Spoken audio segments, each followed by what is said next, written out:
Illum il-melħ nibżgħu minnu għax itella l-pressjoni. Ma jagħmlilniex tajjeb, però sa ftit snin ilu l-melħ kien tant importanti ħafna. Kien iservi għal ħafna u ħafna u ħafna affarijiet il-melħ. Kienu jaħslu bih, jiklu bih, jinatfu l-feriti u jfejqu bih, jippreservaw bih. Tant kien importanti il-melħ li kienu jħallsu bih. Il-kelma soldat tfisser dak li mħallas bil-melħ. Is-soldati fil-bidu kienu jiġu mħallsin bil-melħ, tant kemm kien prezzjuż il-melħ. Allura meta Ġesu jgħid intom il-melħ, x'qiegħed jgħid Ġesu? Qiegħed jgħid intom importanti.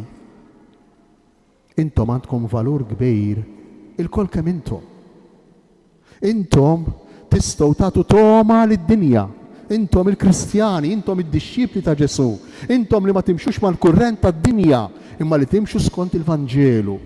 Intom li intom qrib tiegħi, intom għandkom xtatu lid-dinja daqskemm kellu xjagħti il-melħ fil-passat, mhux illum. U l-istess, intom id-dawl. X'jagħmel? Immaġinaw il-Knisja tintefa' f'daqqa. Ħadd minnha mu jħares lejn id-dawl, imma kulħadd qiegħed jara minħabba d-dawl. Interessanti. Intom id-dawl. Xi ġifri intom id-dawl? Intom tagħtu tifsira, tagħtu spjegazzjoni lill-oħrajn u lilkom infuskom tal-ġrajiet li jiġru madwarkom. X'jagħmel id-dawl? Li fjuri, jispjega. Iġalek tinduna bid-dettalji. Intom id-dawl.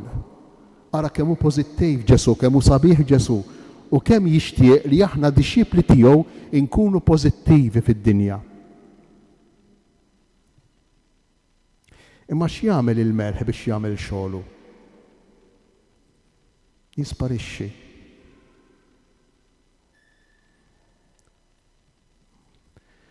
Kif kollok ċappa melħ, hekk tikollha tagħmilek il-ħsara. Imma l-melħ meqjus. Il-melħ użat f'postu jagħti t-toma u biex jagħti t-toma l-melħ jisparixxi. Li kieku kien ħaj konna ngħidu jmut. X'jagħmel id-dawl biex idawwal? Jisparixxi. Xema tixel biex tagħti d-dawl trid tmut, tisparixxi. U allura tagħmel parti mill-esperjenza tal-ħajja tagħna li jkun hemm kantunieri fil-persuna tagħna, fl-istorja tagħna f'ħajjitna, li jkun hemm feriti fil-ħajja tagħna, li minkejja li aħna nġarbuhom u ngħixuhom forsi b'sens ta' negattività, inħossuhom pejs toqol, imma fil-fatt ikunu bħal melħ u bħal dawl, ikunu qegħdin jagħtu l-ħajja, ikunu qegħdin jgħixu lil dawk li niltaqgħu magħhom u jgħixu saħansitra lil nafusna. Tiftakru x'ġara ftit ilu se nsemmija x'pubblika dak is-Sur Wismajer li kien ġie hawnhekk b'tumur. Tafuha l-istorja. B'tumur. Ġie hawnhekk bidlam fih. Ġie hawnhekk b'diffikultà fih. U din id-diffikultà għamel minna bħal melħ li jinħall bħal dawl li jisparixxi biex jagħti dawl lill-oħrajn, lil ħaddieħor. U x'għamel dan is-Sur Wismajer? Iddedika ħajtu għat-tfal foqra fl-Afrika. Propju telaq mid-dlam. Propju kompla, mhux irribella, imma kompla mal-ferita li kellu. Meta infakru l-ferita l-moħbija li kellu Ġesu fuq l-ispalla tiegħu, inkunu qegħdin ngħidu dan. Ġorru ferita fil-qalb tagħna. Żgur kollha kemm aħna. Għandna ferita li għadha tnixxi d-demm kull wieħed u kull waħda minnha. Jekk forsi ma nħossuhiex għax forsi nsejnijiem hemm qiegħda u meta xi ħadd ifakkarilna inħossuha l-ferita. Il-Vanġelu tal-lum bl-għajnuna ta' Franġisk Portelli qiegħed jgħidilna li din il-ferita l-moħbija jista' jiġrila bħal ferita l-moħbija ta' Ġesu, bħal l-ispalla ta' Ġesu. Ġesu fuq l-ispalla tiegħu refa' s-salib. X'kien ifisser dak is-salib? Dak is-salib kien sinjal ta' dak li kien qiegħed jerfa' fil-qalb tiegħu. Ibqgħu ċerti li tbatija ta' Ġesu għalkemm dered f'ġismu. Il-pejs li Ġesu ġar għalkemm dar f'ġismu fuq l-ispalla tiegħu, però kellu pejs ikbar f'qalbu u f'moħħu fil-persuna tiegħu ġewwa. X'kien dan il-pejs? L-imħabba kbira li Alla għandu għall-bnedmin. U iċ-ċertezza min-naħa ta' Ġesu li l-bnedmin mhux se jifhmu din l-imħabba. Qatt kellkom esperjenza intom li tħobbu lil xi ħadd, forsi jibnek, jew forsi fejn fien, forsi ġuvni jew tfajla, tħobbhom u dawk ma jifhmux li inti tħobbhom. Ibnek ma jifhimx li inti tħobbu. Xweġa kbira.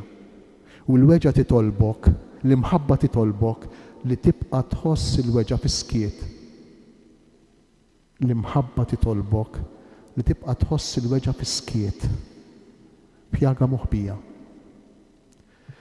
Min għarik li disgrazzja, jekk int qed tħobb u xi ħadd mhux qiegħed jifhmek, le mhix disgrazzja. U għall-melħ li qiegħed imut, qiegħed jinħall, qiegħed jisparixxi, qiegħed jispiċċa biex jagħti l-ħajja. Tgħidli minix narah, ma narax riżultat. U għall-melħ li qiegħed jagħti l-ħajja. Forsi ma taraħx illum, ma taraħx għada, ma taraħx kif tixtieq int, imma hemm qiegħed. U għad-dawl li qiegħed imut hija x-xema li bil-mod il-mod qiegħda tinħela biex tagħti d-dawl.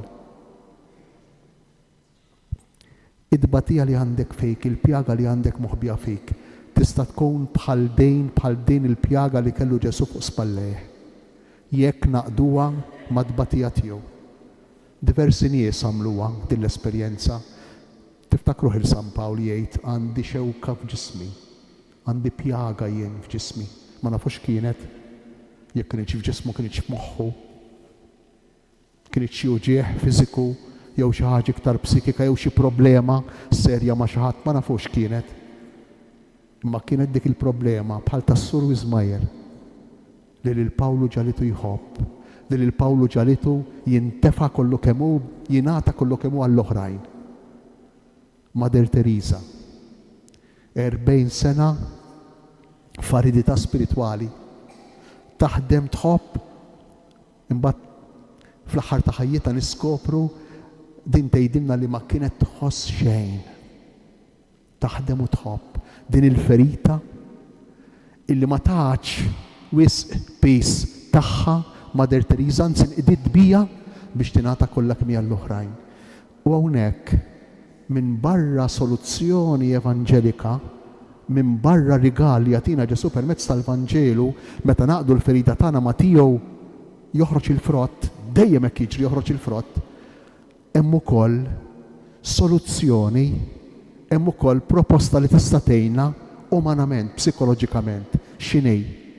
Meta jien niffoka fuq il-bżonnijiet tal-oħrajn u ma noqgħodx niffissa fuq il-problema tiegħi, meta jien ninħall bħal melħ, bħal dawl u ma noqgħodx nagħti każ ta' x'qed nitlef u ningħata l-oħrajn, il-problema tiġi dissolved, ma tiġix solved, ma tiġix solvuta, imma tiġi dissolved bil-mod il-mod tinħall bħal melħ. Jew nirringrazzjaw lil Mulej l-lum li jagħtina din il-kelma sabiħa, din l-aħbar tajba, imma jew nirringrazzjaw ukoll ta' dan ir-raġel Qaddejs Franġisk Portelli illi jaraf ixerret id-devozzjoni lejn il-pjaga l-moħbija. Kważi qiegħed jgħidilna tibżax mill-pjaga l-moħbija tiegħek. Ġesu wkoll kellu pjaga moħbija, ħadd m'għanduna bija kien jafu biss bija. U jiena ċert li anki Franġisk Portelli kellu pjaga moħbija, ċert ismu. Kieku ma kienx induna bil-pjaga moħbija ta' Ġesu.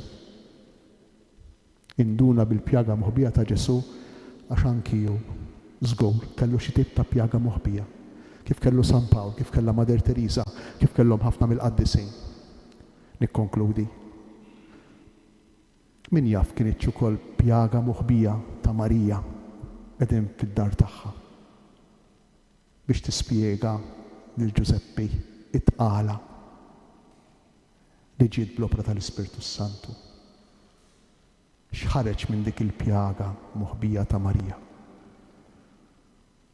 li ben Alla f'nofsna.